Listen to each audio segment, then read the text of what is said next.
Mesti bosan kan? Mari kita main Lego Klasik. Jangan lupa subscribe channel ini. Dia ada 2 buku. Mari kita buka.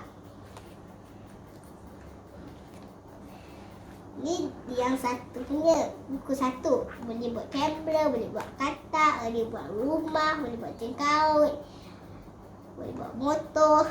Ini buku kedua pula. Boleh buat bangau, boleh buat istana, boleh buat beruang, boleh buat bangunan. Nak buat apa Ini barang-barang untuk buat katak. Yang pertama, kita perlukan ini. Yang kedua, kita perlukan ini. Ini kena ada 2.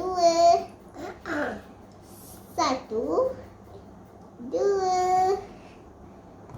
Yang ketiga, kita perlukan ini. Ini pun kena ada 2.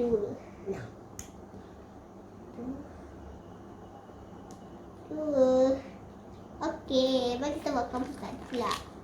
Keempat, kita perlukan ini.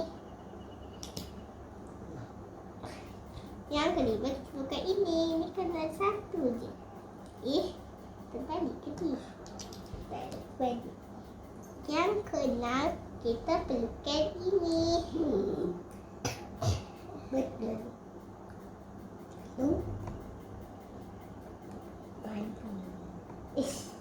Naklah.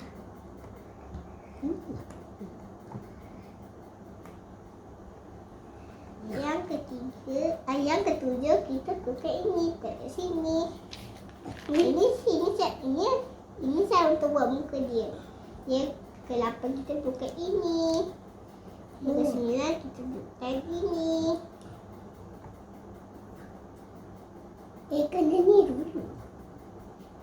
Maksud ini kena ada 2. Ini kita pakai ini untuk buat bulat dia. Sekali kita buat mata dia.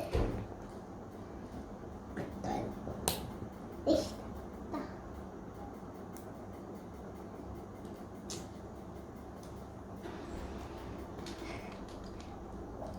Letak mata di sebelah. Dah siap katak.